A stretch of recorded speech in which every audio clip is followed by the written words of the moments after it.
Welcome to another video with me, Tanya Ross of TDR Academy of Movement and Therapy.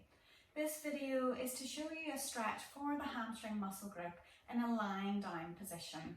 This sometimes can be useful if you're okay getting up and down from the floor for the back, because if you're getting issues with your back and if it's tight hamstrings, the floor will help to assist you to keep the back straight. Whereas if you've watched our other video on the standing hamstring stretch, your back can round. You do have to be quite intentional with your core to keep a long back if you're getting back issues, or if you are rounding the back, that it's intentional as opposed to a slump into it, which isn't good in any respect. So with regards to this stretch, this can be more supportive, but it can also make it a little bit stronger because you don't have as much of an option to curl the tailbone under, which shortens the stretch, if you like, on the hamstring muscle group. And your body does like to find the point of the least amount of stress, so it tends to do that whenever you're stretching. So if you're going to give this one a go, we're going to bring you down onto the floor. You will need a strap, and it doesn't have to be a yoga belt. It could be a belt, it could be a towel, it could be, for example, just a scarf, anything that you have that would place around. From a therapy point of view, I sometimes suggest a towel just because it gives you a little bit more of a fuller contact with the foot. And if you want to add in other options, then it can work very well. So in this position, lying down, I'm going to keep my other leg bent for this stretch because that's going to help to soften it down and to fix the pelvis. I can either place the belt around midfoot or I can place it around the ball of the foot. The difference between that, you can see if I'm pulling on the ball of the foot, it's going to pull my foot toes to shin, and what that does is it's going to bring in a little bit more of a stretch of the gastrocnemius, the calf muscle. So if I want to lessen the work being done by the calf muscle in the stretch, I could go a little bit more midfoot. You can't take it out completely, but you can make a little bit of a change on that. So I'm going to show it from midfoot, and as you take it into the stretch, how you hold the belt is whatever way it's comfortable to you. I'm just going to reach my arms up and take a hold and pulling from there. But you might find that you feel that it's more comfortable for you to wrap it round. I don't recommend stretching with bands for some of these stretches because you're pulling on the band and it's stretching. So your arms are going to have to do more work, and it's also going to cut off the circulation in your hands if you're having to pull really tight. So with the belt, you can have a loose wrap around.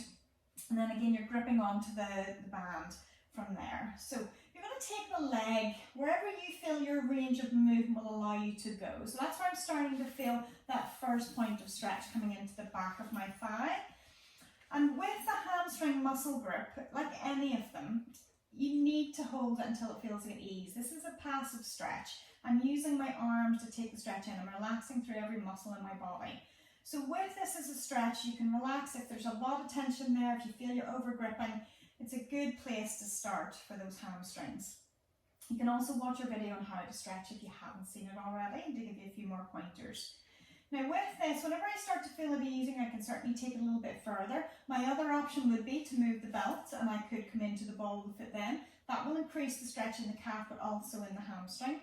My other option, if I wanted to increase it, or if I felt that this, my legs further forward, it's uncomfortable, maybe you're finding you're starting to round off, you need to kind of work with this to see where can I keep my back flat, almost like that sense of being in neutral, so that you're not rounding into the floor and you're not arching through the back at midpoint. And once you're there, if you feel that you need to amend, you can start to take it at any point with that grounded leg towards a straight position, wherever you feel that maybe increases the stretch. Obviously, if I go much further, it's like you're trying to go towards a split. So the leg separation is good, but again, whatever works for you to find the best stretch effect where you feel that you need it. After a period of time of holding, you can get tight in through your hands, and that's why sometimes I recommend a towel because it's thicker. You're not in as tightly packed a grip. But as you're holding from there and you find, you've got that ease, then you can certainly bend the knee. Bring the other leg up into it if you want to change sides from the floor. It's the easiest way. And then bring the leg down, and then you can start again into the second side. Because otherwise, if I just take that down, then it can be a bit fiddly, especially if your range of movement is quite tight. It's a bit more fiddly to try to bring the leg up. And all I would suggest when you're switching legs is tummy muscles are tight, core is engaged to help you draw that leg up, position the foot, and then to change from there. Now, other little ways that we can tweak this, if you feel that you need a little bit more, you can angle the foot. And with a towel, I would recommend that you wrap it around, which is quite good because it turns the leg round passively. So if I'm turning it inwards, it's turning into internal rotation. I can take the stretch further from there. It does work with the belt as well, but I don't feel like I'm as relaxed as I would be if I was using a towel in through my thigh. I can also rotate it the other way, so it's going into external rotation.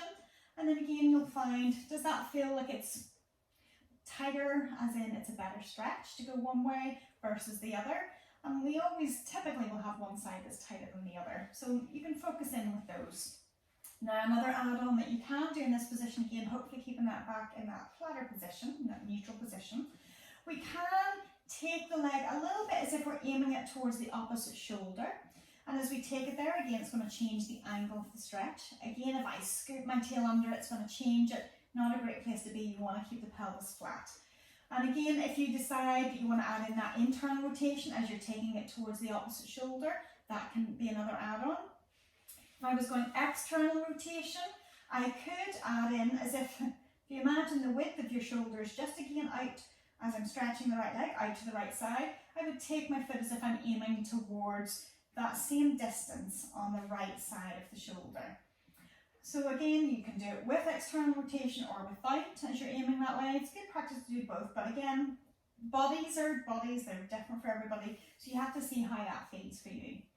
So hopefully, with that as an option of a stretch, that has given you some information about how to target your hamstrings in a nice, safe, comfortable place of stretching on the floor. Again, if it's comfortable for you to get down and up safely from the floor.